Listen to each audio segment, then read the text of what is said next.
मैं स्नेहता देवी, सहायक आचार्य, राजकीय विधि महाविद्यालय कोटा से।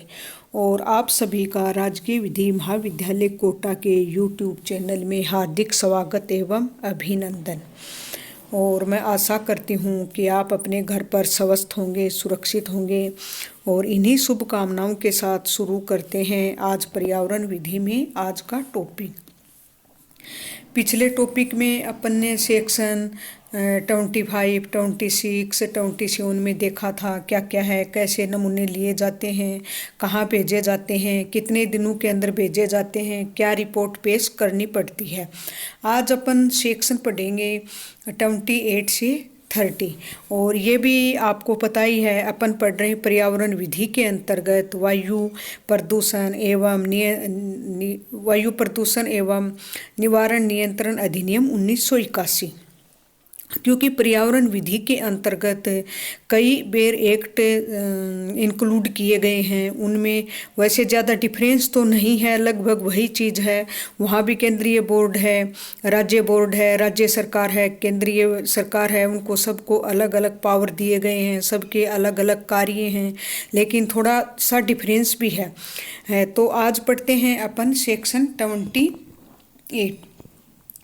सेक्शन 28 में क्या है, राज्य वायु प्रयोगशाला की एक प्रयोगशाला होती है। तो इस प्रयोगशाला का कौन करेगा, क्या करेगा, कितनी स्थापित की जाएंगी, कहाँ कहाँ की जाएंगी। तो देखो, राज्य सरकार राजपत्र में अधिसूचना जारी करके कौन करेगा, प्रयोगशालाएं राज्य सरकार। तो राज्य सरकार राजपत्र में अधिसूचना जारी करके एक से अधिक राज्य वायु प्रयोगशालाएं स्थापित कर सकेगी। एक भी कर सकती है और एक से अधिक भी कर सकती है। इस अधिनियम के अधीन राज्य वायु प्रयोगशाला को सौंपे गए कार्यों को करने के लिए एक या अधिक प्रयोगशालाओं या संस्थाओं को राज्य वायु प्रयोगशालाओं के रूप में विनिर्दिष्ट कर सकेगी। फिर क्या है, राज्य सरकार राज्य बोर्ड से परामर्श करने के पश्चात निम्नलिखित को विहित करने के लिए नियम बना सकेगी। राज्य सरकार किससे परामर्श करेगी, राज्य बोर्ड से। और परामर्श करने के पश्चात नियम, रूल, रेगुलेशन आदि बना सकेगी। क्या क्या बना सकेगी कि राज्य वायु प्रयोगशाला के कार्य, विश्लेषण या परीक्षण के लिए उत्सर्जन के नमूने, उक्त प्रयोगशाला को भेजने के लिए प्रक्रिया, उस पर प्रयोगशाला की रिपोर्ट का प्रारूप और ऐसी रिपोर्ट की बाबत संदेह फीस कि इसका क्या प्रारूप होगा, इस रिपोर्ट का कितनी फीस होगी, कैसे इसका विश्लेषण किया जाएगा, क्या इसकी प्रक्रिया होगी, ये समस्त कार्य करेगी।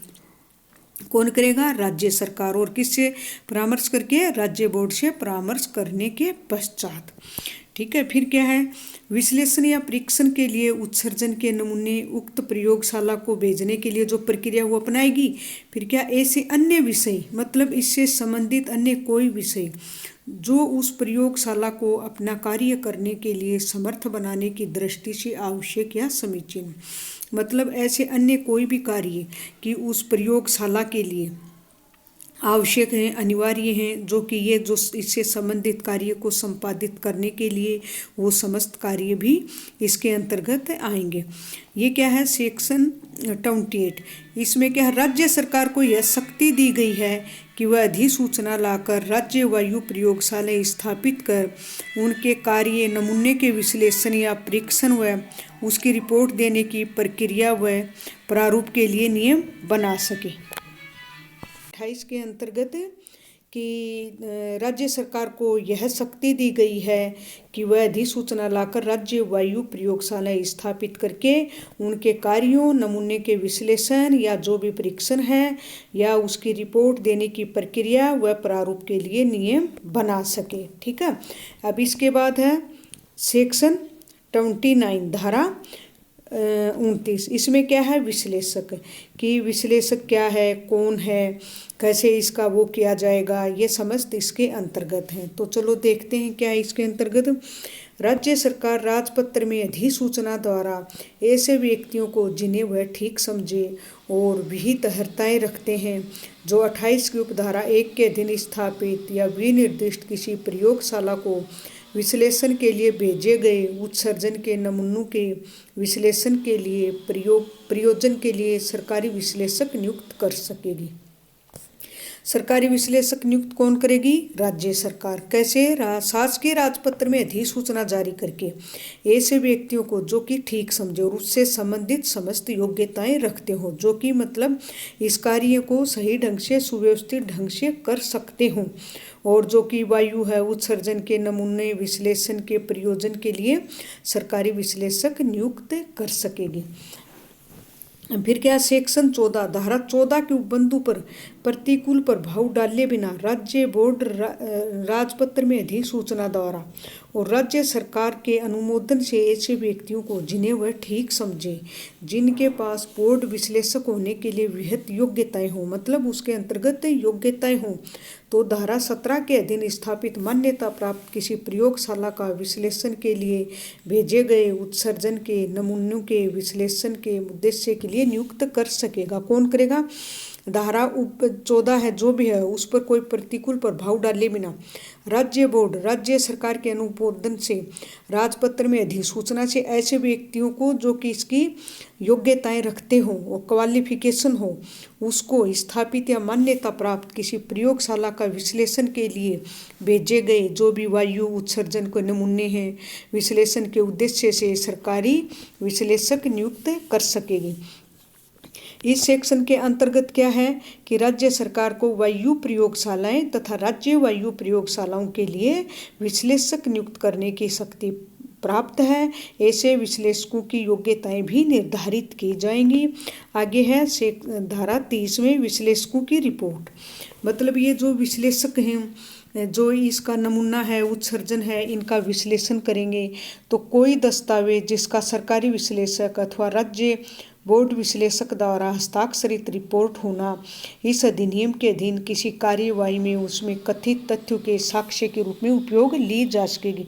जो विश्लेषक जो रिपोर्ट करेंगे, जो रिपोर्ट पेश करेंगे, अब क्या है कि विश्लेषक रिपोर्ट क्या है, प्रश्न ये उठता है।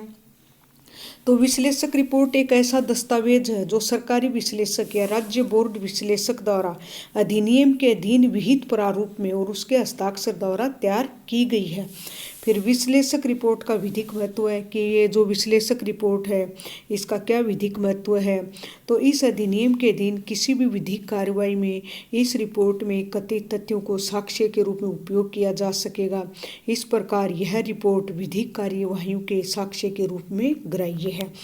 मतलब ये क्या था कि कैसे प्रयोगशालाएं स्थापित की जाएंगी, जो कि पीछे पड़ा था, कैसे उनके नमूने लिए जाएंगे, कैसे उनके विश्लेषण किया जाएगा, किसको ये शक्तियाँ दी गई हैं और कौन विश्लेषक की नियुक्ति करेगा, विश्लेषक रिपोर्ट क्या काम है, क्या वह साक्ष्य में ग्राह्य है या नहीं, साक्ष्य में काम ली जा सकती है या नहीं, ये समस्त प्रक्रिया इसके अंतर्गत है।